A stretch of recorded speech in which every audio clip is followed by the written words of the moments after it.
If you're buying a TV right now, this is going to be a very important video for you to listen to.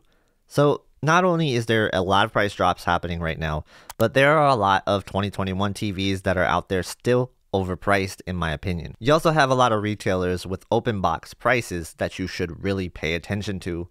And I'm going to help you navigate these waters to try to find you the best deal right now. And as a reminder, I will link everything that I'm talking about that's on sale in this video in the description below. If you use those links to buy anything on the website at all, it will help out the channel. Thank you so much. Alright, so this first one, I'm going to focus in on the 55-inch size because when I saw this, I really thought it was a typo or something. I thought somebody was talking about the LG A1 OLED for $1099. That's the price it's been for a while now.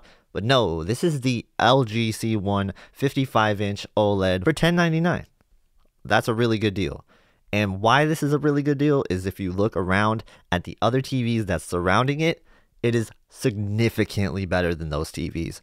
The X90J at $999 55-inch has no business, absolutely no business being $999. That is extremely overpriced for the TV that it is. It's not a bad TV, but it's not good enough to be that price. It should have gotten a huge price drop by now, but it didn't. And so we're left with these selections here at that price range. And I'm telling you, everything that I see at $999 or $1099, even $1199 just doesn't compete with the LG C1 OLED. Now, there's some that are closer than the X90J is to the OLED, but let's be real, the OLED is going to pretty much beat all of those in that category. The only thing that comes close to it is the QN90A, but that's $1299. That's a $200 price difference. And I don't think the QN90A is worth $200 more than the C1. There's no doubt about it. The best bang for your buck TV out there right now is the LG C1 55-inch, or is it the LG G1 55-inch for $1399?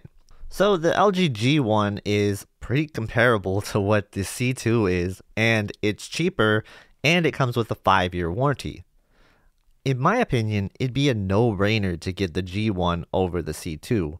And honestly, I'd probably get the C1 over the C2 also because I have the C2, and I'm not seeing a picture quality difference that will justify paying that much money. Now, if you like the features and the new functionality of the C2, then sure, maybe you can make a case for it. But if we're talking about pure picture quality, nope. So yeah, the LG G1 is a great deal, especially if you're somebody who wants to mount the TV up on the wall and you're planning to get a warranty anyway. Pretty good deal. Honestly, $300 difference between the C1 and the G1. I would get the G1 if I'm mounting it on the wall, for sure. So if you see in the video, I actually did make this little chart thing where you can see what I think is a bad deal and then what I think is a good deal. And for the 55-inch size, you'll notice that there's not that much in the good deal category.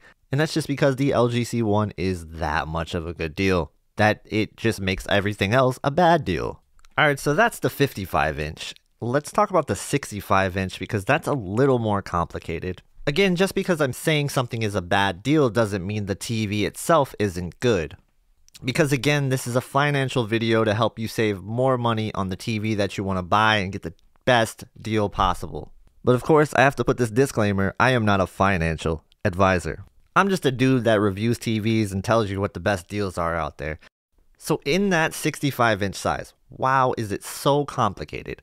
There's no doubt about it. This is one of the more troubling sizes when you're buying a TV right now because there are some good deals, but not nearly as good as the 55-inch C1 OLED. And that's because the C1 OLED only dropped $50 in the 65-inch size, and now that is $1699.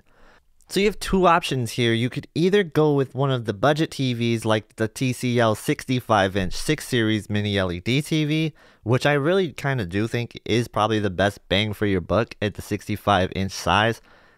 The next best deal you'll have to step up to $1499, and that's the 65-inch X95J. It's not a bad deal at all, $1499 for that.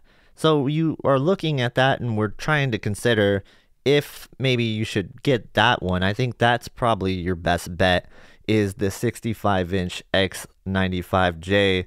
And then if you want to look at the C1 or the A80J, the C1 is $1699 and then the A80J is $1799. This is one of those cases where I think if you're not going to get a sound system and you're just getting everything in your TV, the A80J is going to be the choice over the C1. At $100 difference, that's when I look at the A80J, there's no doubt about it. And then I definitely have to mention that the G1 is $2,000, which comes with a 5-year warranty, of course, and then it looks really good when you mount it up. You have to factor that in, I guess, if you're in the market for a C1, always think about that decision. So yeah, if you're more on the sort of budget mid-range kind of fringe, I would definitely go with the TCL 6 series over all the other TVs.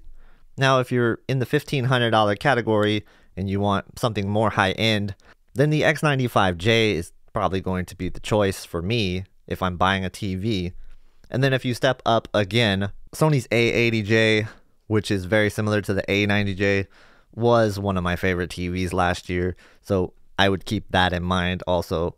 Though I want to specify there's a big chance this drops even more than where it is right now. Alright, now let's talk about 75 and 77-inch TVs. Now, if I'm being honest with you, there's not a lot of good deals in this category. In fact, I would say there's only like one really good best bang for your buck, and that is going to be the TCL 6 series once again for $12.99. And I think if you're in the market for the TCL 6 series 65-inch, it might be worth it to spend that $300 extra to get the 75-inch. Beyond that, in terms of deals, you're really grasping at straws here.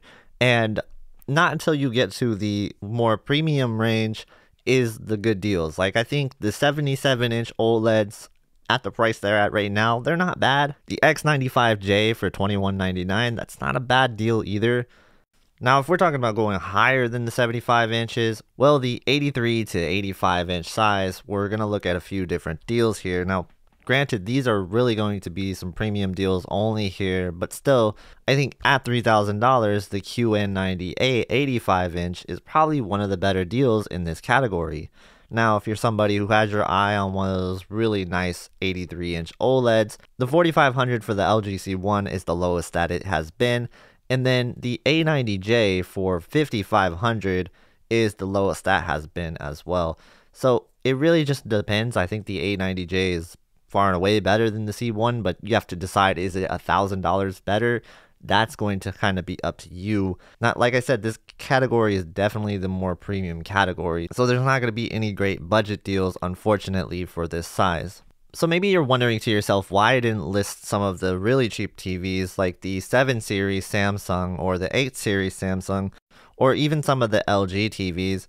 Well, I think because right now I don't consider them good deals. A lot of them tend to be a bit overpriced in comparison to, say, the TCL 5 series, and that's why I don't really list those as deals, to be honest. And when the new models come out, the 2022 models, they're not going to be that much more expensive than their 2021 counterpart in that value price range. So you might as well wait for the 2022 TVs if you're buying in that price range anyway. Because a lot of times those TVs that are coming out for 2022 models in that value category are only going to be like $50 more expensive than their 2021 counterpart. And at that point, it's smarter to buy a 2022 model over a 2021 model because you're getting an extra year of support from firmware updates and just a newer TV overall. But on the flip side, if you're buying in the more premium category, it might make more sense to buy the 2021 model over the 2022 model because of that huge price gap. Also, I can't stress this enough. You guys should look for open box deals for a lot of these TVs. They're going to be significantly cheaper than buying them brand new. And most of the time you can check for problems before you buy the TV to avoid the panel lottery. And I truly believe that in the TV space, you get what you pay for most of the time.